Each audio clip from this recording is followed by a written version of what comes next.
Bien-aimé dans le Seigneur, Shalom. Nga naza humble serviteur. Oh, peut-être nzamba tindi biso. To panza sango malamu. Pona kombo na isi. Et nzambe a sepeli ete. To kabola thème moko nangonga ou. Jésus-Christ sauve. Pona kolakisa bolamu na ye. Pe bolingo na ye kati na biso. Parce que Nzambe aza tellement malamu, tellement merveilleux. Bolingo na ye wana akitisaka ngo toujours epa na biso bato. Anlingaka te komona biso bato. To myokama to souffrir. Yango omona Nzambe alingi kotika trône na ye kolata nzoto ya kibomoto po tengana otozala sauvé. Parce que Bible zo balanga na Jean chapitre 3 verset 16. Mutu nyoto to akoyepa na Nzambe, pe mutu nyoto akondimela Nzambe akozala sauvé. Parce que Bible lobi car Dieu a tant aimé le monde. Tant Nzambe alingaki mokili, apesi mwana na ye moko ya likini. Et afin que mutu nyoto akondima ye, azwa bomoi na seko, azwa vie éternelle.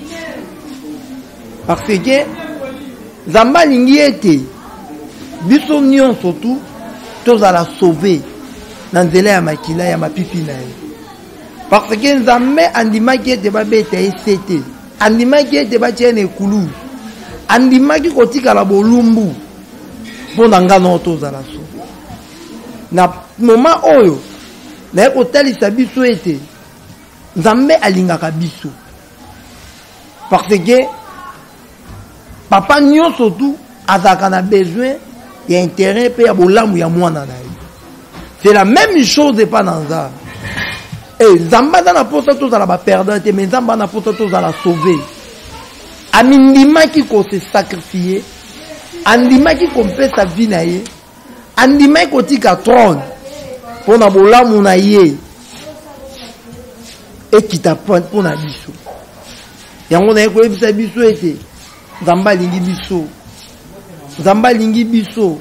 Pe Nzamba sepeli na biso. Mutu nyoto ko poussa ne pa na ye. Ako zala sauver. Mais problème à ma case c'est ça que il faut croire. Selon Jean chapitre 3 verset 16, il faut croire et pas dans ça. Il faut ndima ke Nzamba za. Et il faut ndima ke Nzamba ko bikisa. Il faut ndima ke Nzambe akokangola. Et Nzambe wana akobimisa yo quel que soit boloko, quel que soit déclaration satana, quel que soit misala ya satana, même ate umeli bambula ndenge na ndenge. Mais soko ndimeli Nzambe na vie na yo, biloko wana nyonso liboso Nzambe na pouvoir. Parce que Nzambe na mto na nguya, Nzambe na mto leki nyonso, pe Nzambe na mto za makasi, Nzambe na biso za likolo na nyonso. Et ndima ko confesser Jésus-Christ comme Seigneur et Sauveur afin qu'on la sauver na vie na yo. Nima ko servir Nzambe pe ndima ko tatola kombone bisika nyonso oza. Pe nima ko zala un disciple ya Jésus-Christ. Ya ko ndima ko livrer vie na mobimbe pa na Nzambe. Nzambe na posa na oya lolenge yoza. Ndenge yoza. Nzambe na posa na.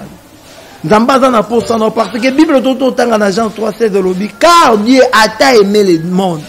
Il a donné son fils unique afin que quiconque croit en lui ne périsse point mais ait la vie éternelle. Et donc c'est un abisso été mutandima parce que Nzambe salinga biso et Nzambe salinga mokili quel que soit masumu ya mokili Nzamba mona ngote mais Nzamba linga biso Nzamba sepela na biso ka lolenge toza siko Nzambe azana bosenga na biso to ya kopesa ye vie Nzambe azana bosenga na biso to poussa ne pas ina ye Nzambe azana bosenga na biso to ya na sama ko na ye afin que to soit vie éternelle. Tous les bons moyens seko. Il y a naza ko assurer yo. Yezo ko sauver vie na. Naza ko assurer yo. Ko yepa na Yesu. Bon moyens seko eza. Naza ko assurer yo ko yepa na Yesu. Nyonso zolu ko kozwa na samoy. Ko yepa na Nzambe, okozange loko te pe oko perdre loko te. Mais ndima ko pesa vie na yepa na Nzambe. Ndima ko abandonner nyonso na samoy. ndima ko compléter Jésus-Christ comme Seigneur et Sauveur. Peu importe, il y a mon nene, il y a ma péché au sali, il y a ma vie au yo mené. Soko ye pas dans Nzambe, naza ko assurer yo, Nzamba ko kangola yo. Nzambe asala bola muneli ko na vie na yo. Ya ko décourager te, comment na munene ya mabe yo salite, ko tala masumu na yo te. Parce que Nzambe andima ko sopa makila na ye pour effacer masumu nyonso na se da mokili. Andima komitika la bolumbu na ekuluzu pour être ton de vie éternelle. Andima ko za la sacrifier ko tika trône na ye pour ngana to za la sauver. Donc asala nyonso pour tengana to bika bola munayi. Naza ko attirer yo. Avantage pas dans Nzambeza. Oko soit vie éternelle pe akopambolo na samo. Mais ndima na Nzambe wana. Croire pas à Jésus-Christ. Croire pas à Seigneur Jésus-Christ. Ndima ko poussa vie ne pas na ye. Parce que Nzamba za mala. Seigneur azana poussa na yo. Yo mtozo la ndanga na ngonga. O yo mtozo yo kanga. Seigneur azana poussa na yo.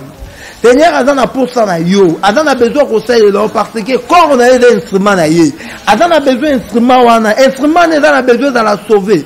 Instrument ne za besoin de la vie éternelle. Instrument ne za besoin ko ta la paradis un jour. Yeba ke Nzamba za. Yeba ke Nzamba za pour na vie na ye. Yeba ke Nzamba za. Donne de la mokilité, mokilité à yoté, nous sommes des pèlerins, tout ça, les kinzela dans sa mot, mokilité à yoté, mokilité à nganyazab. Ko donne doit te, parce que kendo tika yango, po batu babanda yango, batika yango, biso pe to tika yango, mais Nathan otoza la makate, Nathan otozo vivre, ton di mako fait sans zambe, nous autres on a biso lokolo offrande. Tondi mako servir Nzambe na ma vie na biso.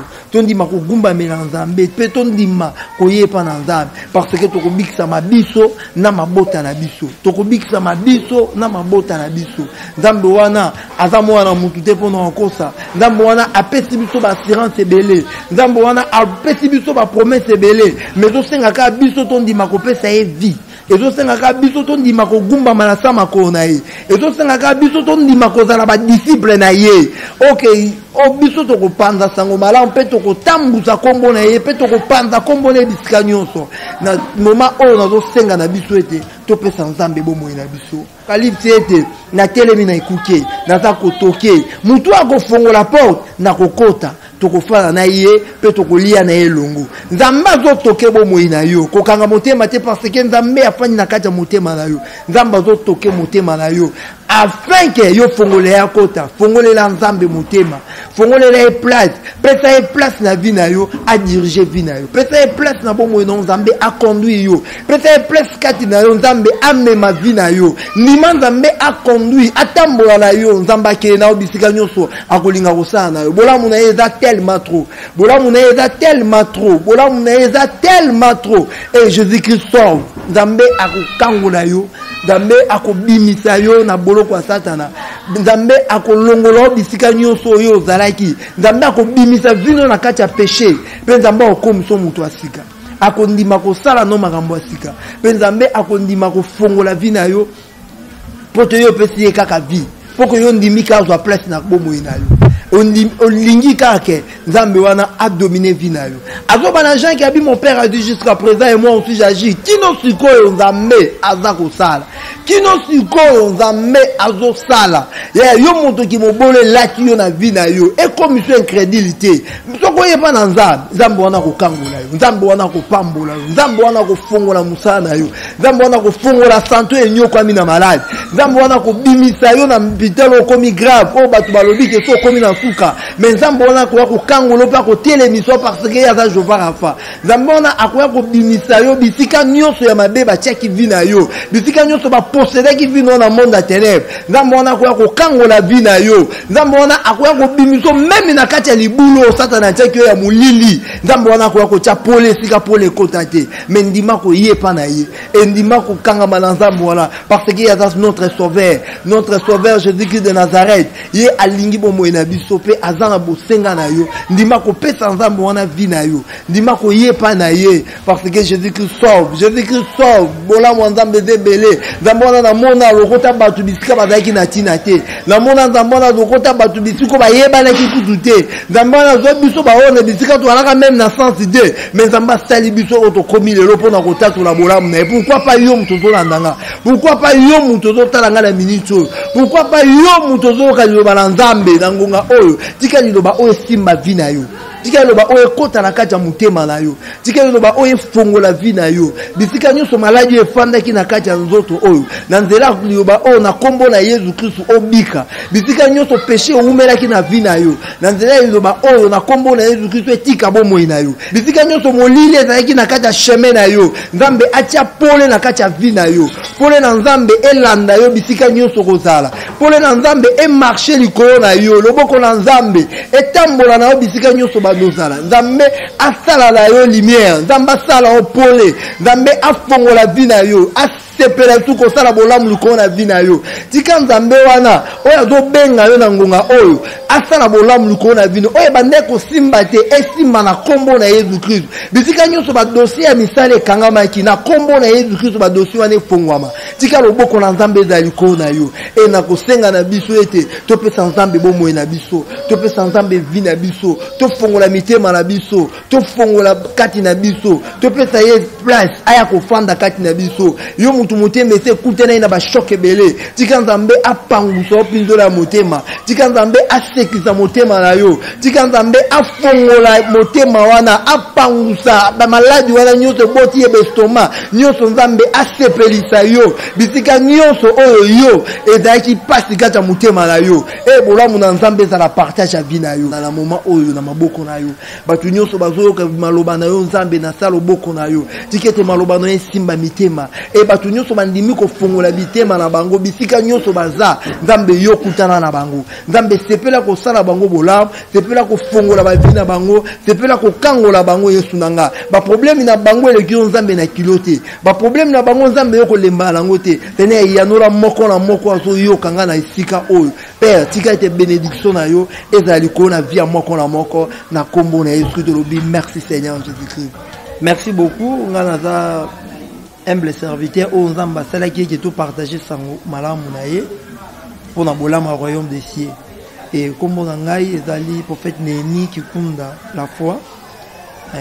église na Zokamba eza na RD Congo na kati ya ville ya Kinshasa église comme on temple Jérusalem et numéro na ngai yango wana eza na etandomikie ozo tala ngawana plus 243 89 622 84 40 et ceux qui ont le site n'engeza centenaire ya Congo.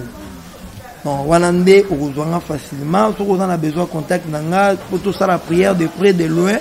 Pour béningai ko hésiter naza disponible pour na yo et to bonde là afin que pour na kombo nzambe zo kumpe royaume na biso et que ne liboso nzambe apambola yo na kombo na Jésus Christ. Amen.